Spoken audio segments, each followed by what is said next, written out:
Chemistry class 12 हमारा chapter है coordination compounds. हम सीबीएसई के प्रीवियस ईयर क्वेश्चंस कर रहे हैं जो 2010 से 2023 तक आए हैं। हमारा टॉपिक 5 है आईयूपीएसी नेम, जिसमें हम ये सेकंड पार्ट कर रहे हैं कि हमें आईयूपीएसी नेम गिवन है और हम फॉर्मूला लिख रहे हैं। तो इस क्वेश्चन में दोनों पार्ट दिए हैं। पहले पार्ट में गिवन क्या है हमारे पास, तो फॉर्मूला और हमें लिखना है आईयूपीएसी नेम, और सेकेंड पार्ट में हमें आईयूपीएसी नेम गिवन है और फॉर्मूला लिखना है। ठीक है, तो ये पहला पार्ट तो हम लोग पहले वीडियोस में कई क्वेश्चंस किए हैं, तो आप इसको ट्राई कीजिए। मैं सिर्फ आंसर लिख दूंगा और सेकंड पार्ट हम लोग यहाँ सॉल्व करेंगे। तो पहले आप फर्स्ट पार्ट ट्राई करिए। तो ये आईयूपीएसी नेम, इसमें आप एक बात ध्यान दीजिए कि जो पहले पार्ट में क्वेश्चन में ईएन को इथाइलिन डायमीन लिखा गया है, वैसे ईएन होता है इथेन 1,2 डायमीन। जनरली ये नाम लिखा जाता है, आप एनसीईआरटी में भी देख सकते हैं, लेकिन इसका एक और नाम होता है इथाइलिन डायमीन, और यहाँ पर वही नाम दिया गया है।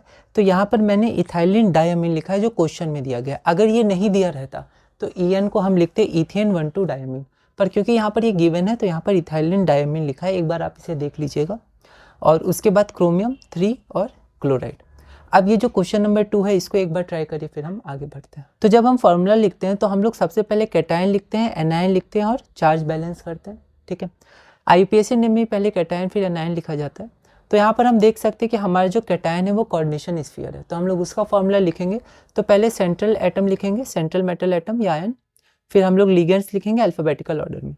तो यहाँ पर हमारे पास एटम है कोबाल्ट। ठीक है, तो यहाँ पर हम लोग कोबाल्ट लिखेंगे। तो ये हमारा हो गया कोबाल्ट CO। उसके बाद लिगेंड्स को अल्फाबेटिकल ऑर्डर में लिखना है, लेकिन आईयूपीएसी नेम में पहले से अल्फाबेटिकल ऑर्डर में लिखा जाता है। तो यहाँ पेंटा एमीन, तो एमीन हमारा क्या हो गया NH3, और पेंटा आपका हो गया 5। ओके, अब यहाँ पर नाइट्रिटो है। अब नाइट्रिटो होता है NO2 और वो एम्बिडेंटेड लिगेंड होता है, तो वो मेटल आयन के संग N से भी कनेक्ट हो सकता है, O से भी।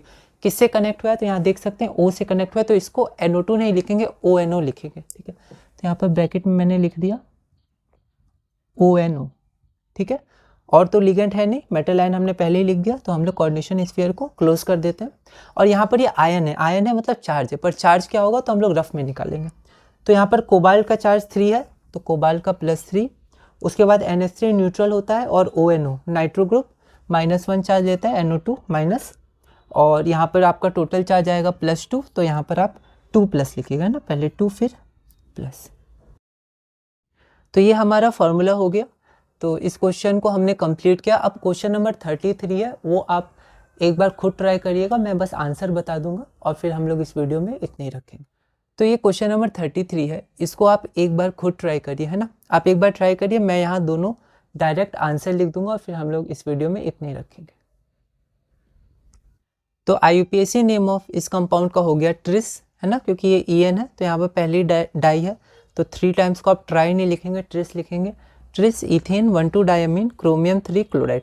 अब यहाँ पर दिया नहीं है कि EN को क्या लिखना है, तो हम लोग इथेन 1,2 डायमीन ही लिखेंगे क्लोराइड। और पोटेशियम ट्राईऑक्सलेटो क्रोमेट 3 का फॉर्मूला हो गया K3Cr C2O4, oxalate ion 2- charge होता है, और यहाँ पर 3 हो गया। ठीक है, आप चार्ज बैलेंस पे ध्यान दीजिएगा। तो इस वीडियो में हमने क्वेश्चन नंबर 33 तक किया। अगले वीडियो में हम क्वेश्चन नंबर 34 करेंगे और आगे बढ़ेंगे।